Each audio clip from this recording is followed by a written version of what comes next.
Yes, like Evan was saying, we do have a very exciting Series 13 match today between sorry, one moment. Let me just get that back up here. Um Isalad and um KD. I'm so sorry. I see Soul Glover and I get so confused. I'm like, who is Soul Glover? It is our very own KD.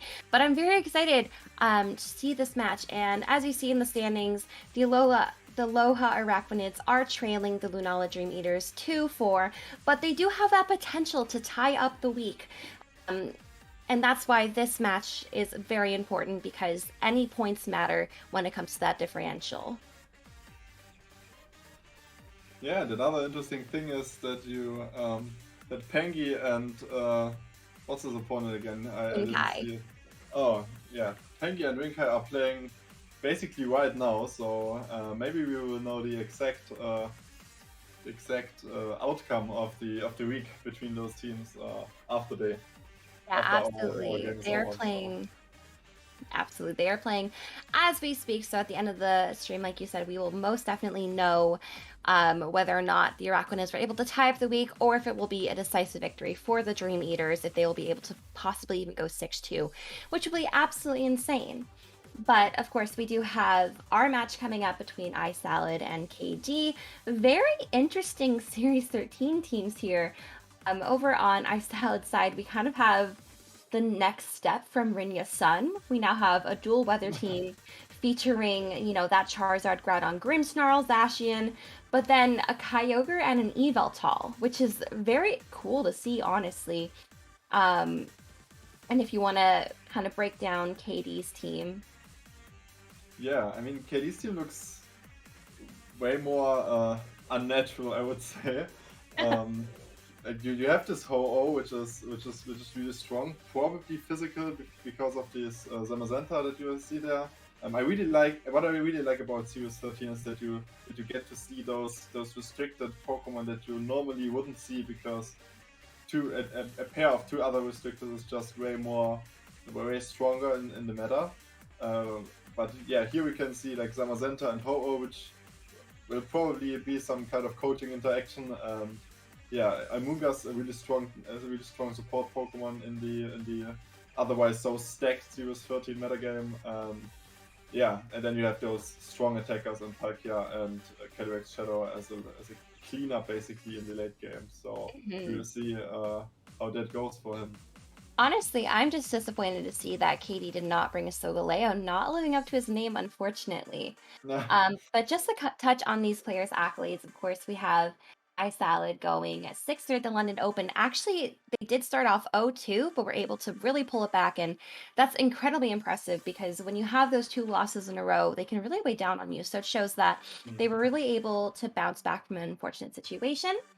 They got top two in the Evergrande circuit earlier this year in Series 12, and they were um, the runner up for the OSBGC Circuit Championship earlier this year as well. So, a lot of great Series 12 accolades, and I'm interested to see how that translates into Series 13. Yeah, and he's going up against a strong opponent as well. Like if you look at his at KD's accomplishments, a lot of Series 12 accomplishments as well. You can see he was the manager of the World Cup for his country Jamaica, which shows that he already knows how those like the tricks that are to those team leagues, and he was 20th, like top 32 basically in the Salt Lake City regionals. So this is also a big accomplishment. It's always this like one win away from top cut or maybe just a resistance away, So really impressive there. And the top 16 in the high roller draft league. So of course the draft league. Right on and good, but High Roller is very interesting because it teaches you how to build interesting teams, just drafting in general. So I'm excited to see what this crazy team that Katie brought to the leading Cali Shadow, Bastion, into iSalad, very, classic Ringy reminiscent, Grimmsnarl and Groudon. So we're going to have the sun set up, along with that pressure over from the Palkia. and a nerf from the Calyrex Shadow Rider, so if any of these Pokemon are holding any berries, they will not be able to chomp on them. Yeah, I mean, we do know this lead pretty well. You can see that the screen pressure is on, basically. But we did see on the speed tiers that Palkia is faster, so it may be able to hit a super effective attack on the Groudon before it can probably boost its special defense with a max ground. Yeah, absolutely. And Palkia might want to go for, you know, something like a Max Geyser to maybe undo the weather, but I did see, you know, that Kyogre over on Isalad's side of the field, so if they were to, you know, accidentally switch that into the Palkia's Max Geyser, that would definitely be able to knock out that Groudon, unless it were to be something like an Assault Vest variant, and after looking at its moves, it might be. And it looks like that Groudon is switching out into the Yveltal, so keeping the sun up for now. And it will be producing a Dark Aura, so if Grimmsnarl were to go for something like a Foul Play, it'd be able to boost that. And it looks like we are seeing a Dynamax from Katie's side of the field. Most likely the Palkia, just looking at the state of things, and it is going to be that Palkia. I'm interested to see what move it opts to go for here. Maybe a weaker Max Geyser in the Sun to potentially set up its own rain. Maybe something like a Max Whirlwind into the Groudon. It looks like Grimmsnarl does go for that fake out into the Palkia, but with Dynamax, it's not going to matter. Will-O-Wisp coming out onto the Yveltal, hoping to burn that Groudon and reduce its damage output. Yeah, really interesting to see this Grimmsnarl actually not being scarfed, so it's way more different than those like typical Win Your Sun core that we've seen all over Series 12.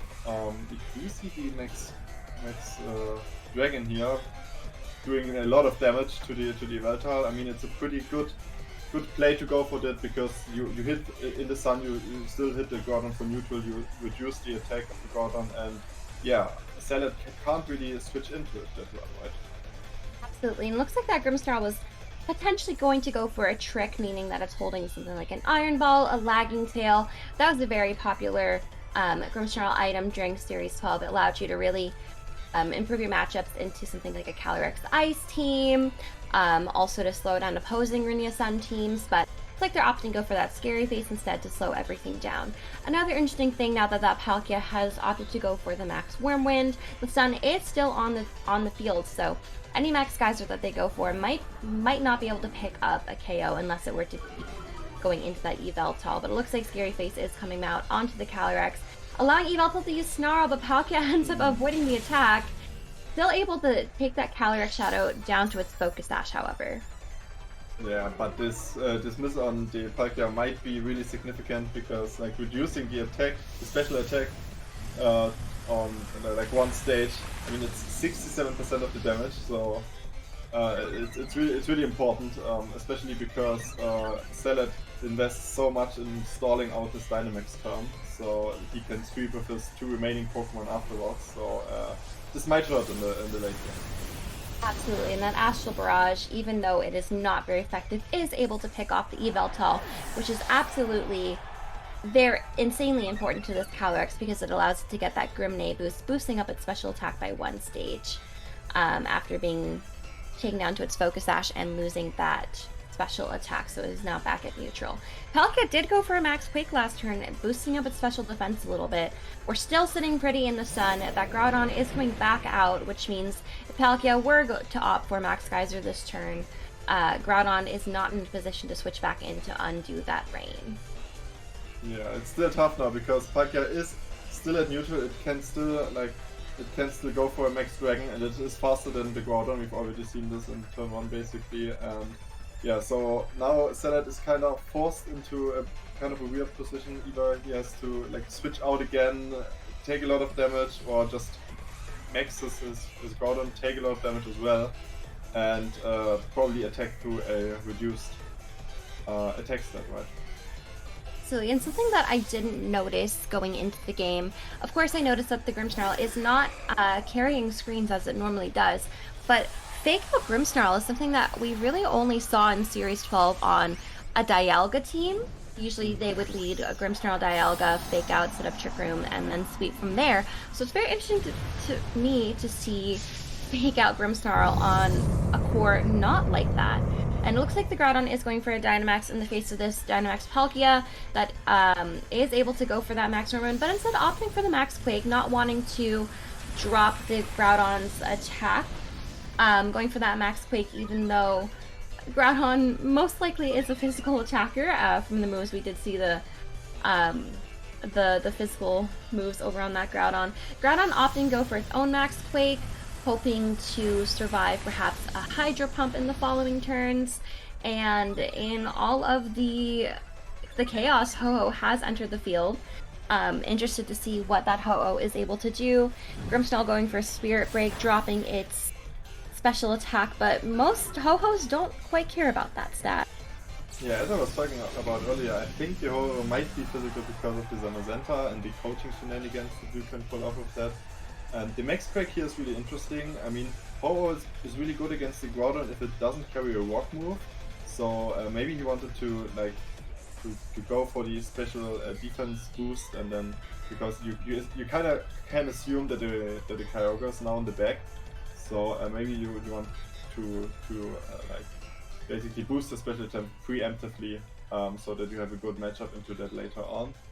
And but now the Groudon has two moves, like two turns of Dynamax going on, where it can attack with full force basically, and we will see if Salad can carry this. If Dit can carry Salad to a victory. Absolutely. Looks like Grimmsnarl going for that Scary Face into the Palkia slot. So now Groudon should be outspeeding that Palkia, and Grimmsnarl is picked off by that Sacred Fire over out from Ho-Oh. Sacred Fire does have a 50% chance to burn, so then if the next turn the Ho-Oh is able to go into that Groudon, there is a 50-50 coin flip that this Groudon will be burned for the rest of the game, which would be absolutely insanely detrimental to this Groudon. Palkia finally removed from play. And it looks like Kyogre coming out on Salad side of the field. One max Quake boost on this Ho-Oh, if I remember correctly. It might be enough to save the Ho-Oh from a powerful water spout in the rain, but if this Kyogre is faster and is able to power off a full power water spout, it still doesn't seem likely. Yeah, we'll see. I mean, Ho has a huge special defense stat, but with the Zamazenta coming out now, the mind games get a bit harder because Zamazenta is known for carrying this white guard, and yeah, we will see. And Kyogre is really good in the late game now that the Palkia is removed, because Palkia is normally used to counter Kyogre completely because it benefits from the rain that Kyogre sets up for it, and it 4 times resists water itself, so Kyogre can't really hit it for super effective. Palkia can just go for max, and or even outside of max tank those hits pretty nicely. Palkia is removed now though, so we will see if Ho and the Zamazenta are enough to break through.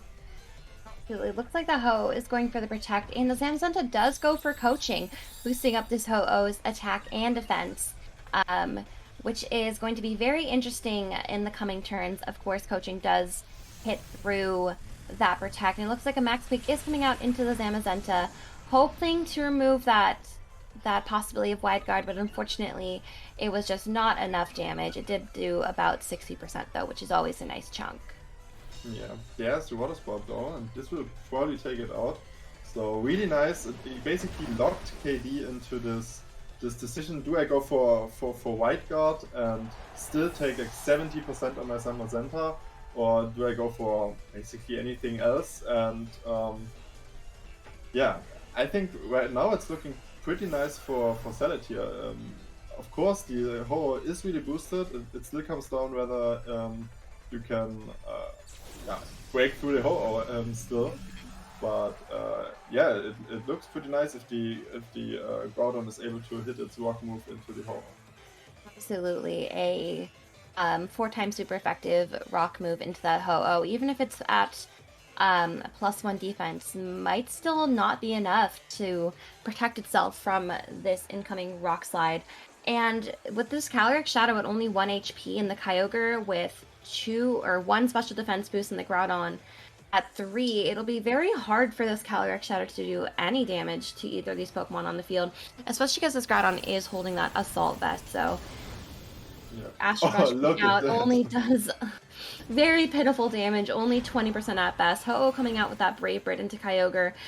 Actually able to knock out the Kyogre, removing a massive threat from the field, but if this Rock Slide is going to hit the Calyrex Shadow... Oh, it looks like it is Oh, it Stone missed it. Edged.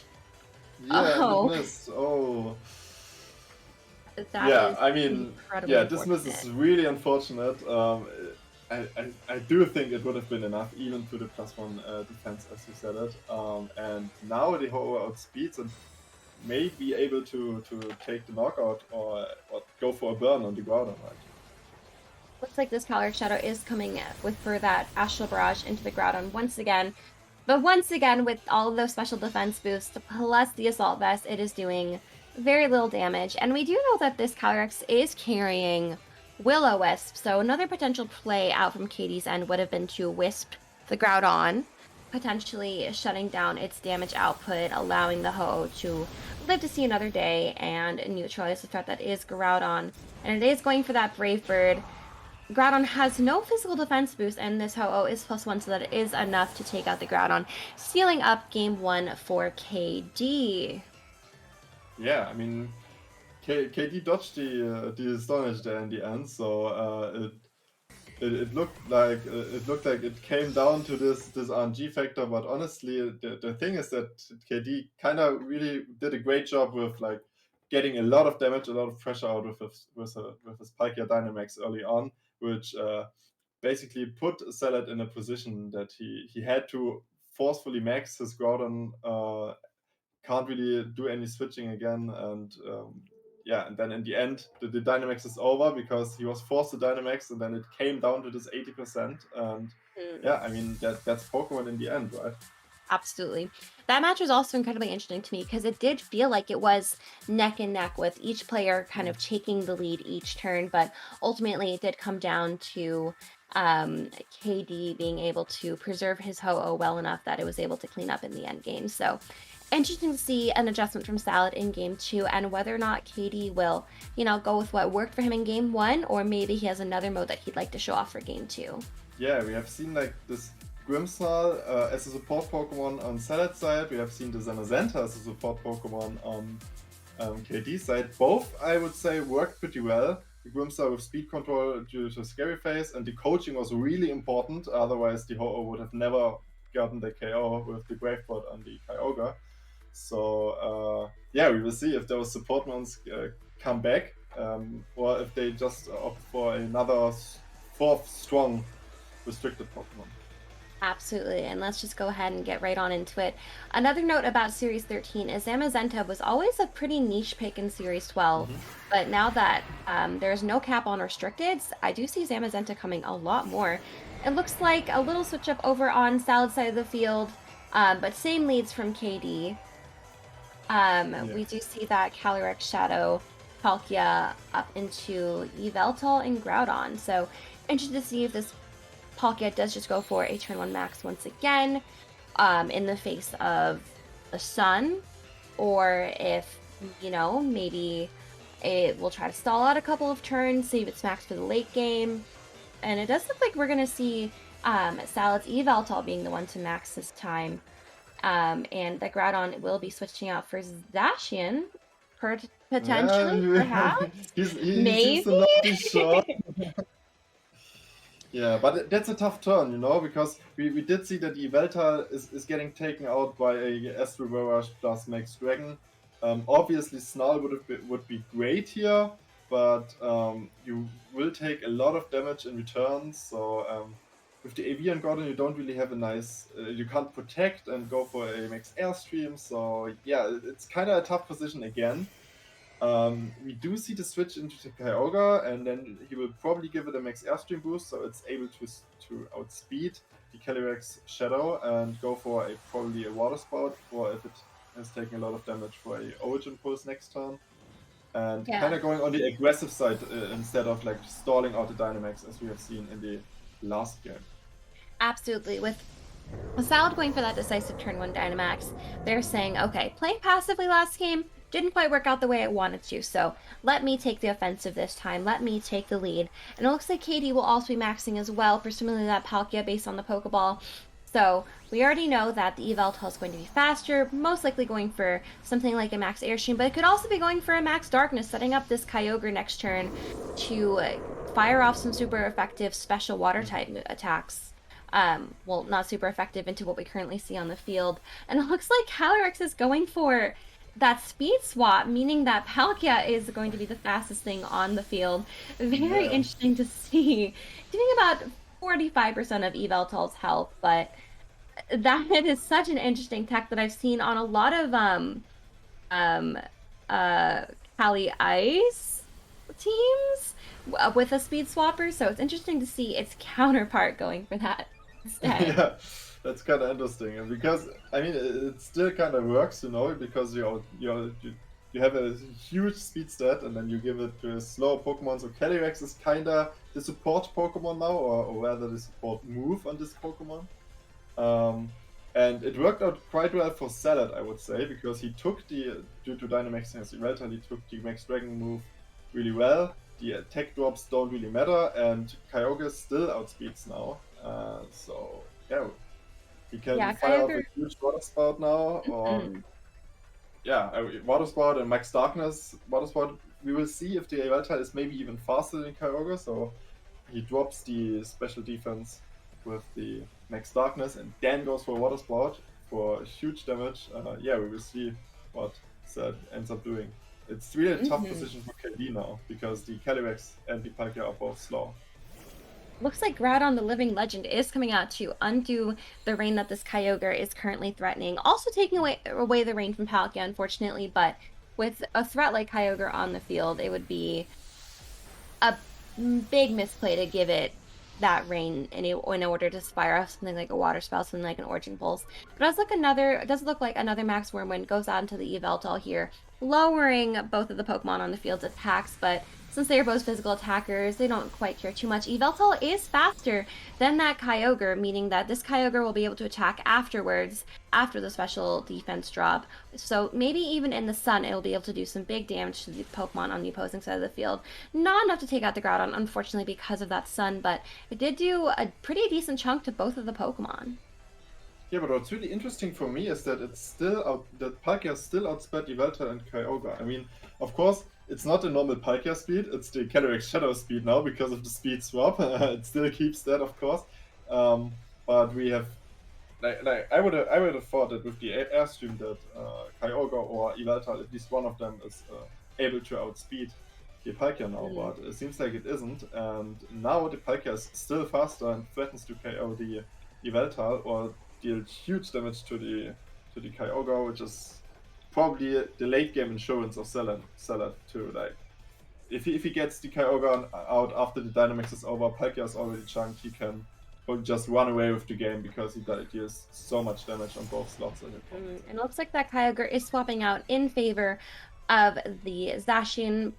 It doesn't really do much in the sun, and it looks like the Groudon switching out as well. So both of the weather setters on both sides of the fields are preserved, and we have a Zacian versus a Zamazenta showdown, something we didn't get to see that much in Series 12, but it is always kind of hilarious to see when you Yeah. have both box legends out against each other. Another Max Wormwind is able to pick off this Yveltal, and it's very unfortunate for Salad because they did just switch that Zacian in, so its Intrepid Sword attack boost will just be completely negated.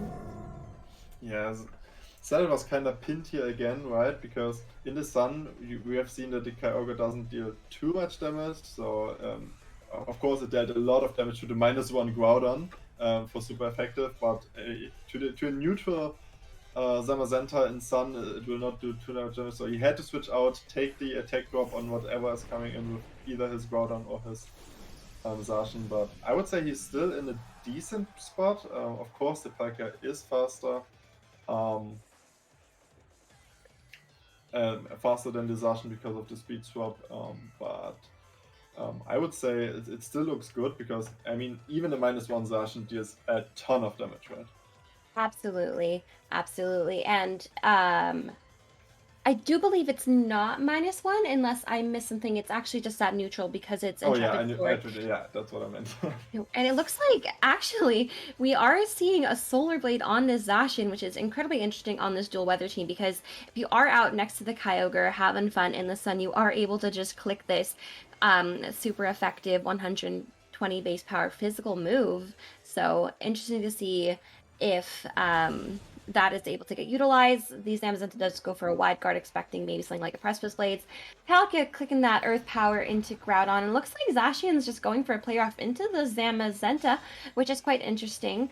Um, oh, and it looks like the Precipice Blades was negated by that wide guard. Yeah, I mean this hurts Salad now. This was a really tough turn for him.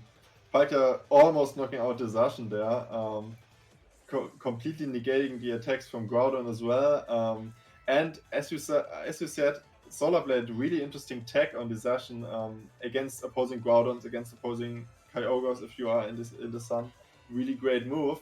But it actually hurts him here now because he doesn't have the fighting coverage to attack the Zamazenta, so he has to attack it at neutral and at +1 defense because normally Sacred Sword would completely ignore this. So yeah, that's tough, honestly. Yeah, and Palkia is going for that spatial run as the Zacian protects. Because of the Assault Vest on that, Groudon is able to take it pretty nicely, but once again, you just have to be weary in the future turns of this Zamazenta. It is just able to click wide guard or coaching into something like that Ho-Oh if it is in the back. Very impressive Pokemon, truly, and it's great to see it utilized more in this new format because I always thought it was a very good counter to those oppressive spread move abusers Mm. such as Kyogre and Groudon. So glad to see it being utilized here, but very unfortunate for Salad. It's not over until it's over, but that last turn, it's not looking the best. Yeah, it completely put in the work at the Zamazenta. KD kind of not wet the Zacian to protect there because he covered it with the Behemoth Bash, but now he's in a really good spot because he threatens the Calyrex Shadow as to Barrage. It would definitely knock out the Zacian from 20 HP. And yeah, he has the focus sash, so yeah, it's looking really tough for for Salad. I would probably say the game is over because KD Zamazenta just was the MVP of the set, you know, or of this Absolutely. game at least. I mean, you could argue that it was the MVP of the set as well because it pulled off the coaching last game, which allowed Absolutely. Ho-Oh to take the 2 KOs. So yeah, I always like highlighting support Pokemon, you know, because most of the time we do see these flashy Dynamaxes and Kyogre like going left and right um, for water spouts and taking the KOs, but honestly this wouldn't have been possible with the correct support in this game. Yeah, absolutely. And I'm just, as much as I would love to see a game 3 here, this Zamazenta kind of does have both Pokemon on Isalad side of the field. And this Kyogre can't comfortably go for a Water Spout, knowing that this Zamazenta could at any moment go for a Wide Guard. It opted not to, but there is still that thought, there is still that mind game that it could click Wide Guard and you're wasting a turn. Calyrex Shadow does go for that Astral Barrage, and Zamazenta going for Snarl, just completely mitigating any sort of damage this Kyogre can do. It's in the red health. It's -1 special attack. Its only move left is to go for something like a Thunder or something like an Origin Pulse. But, at that -1 special attack, it's not even going to do 50% to this Calyrex Shadow, which is not the bulkiest of Pokemon. So it's very interesting to see only maybe 35% of its health being taken away by that Kyogre. Yeah, I guess at this point of the game, he kind of has to hope for a choke and or go for the full paralysis with the thunder. Oh, the But critical yeah, hit is just salt in the wound. I mean, he didn't need it, so it doesn't really matter. GG's, it was a really nice game to watch. Series 13 definitely has a lot of in-depth like depth going on. It's not just put on all 6 strong Pokemon and then just fire off strong Dynamax. No, we really saw the support Pokemon actually shine here with Zamazenta and Grimsar as the obvious ones, but also as with Calyrex Shadow. kind of acting as a support Pokemon in the first half of the second game with the speed swap and then swapping out and then cleaning up in the late game. Yeah, absolutely. And it's great to see our very own caster KD really showing that no, they can't just talk about Pokemon. They can play Pokemon. So very great to see that. What an incredible match. Um and it looks like the Aloha Araquanids, even though they were able to get this win with KD, still unfortunately not able to tie up the week, losing 3-5 to the Knowledge Dream Eaters, but great showing by both teams and GG's to both teams. Up next, we're going to be featuring a Spike Myth match between Jamie Keen and Duck Pond. So don't go anywhere. We will be right back.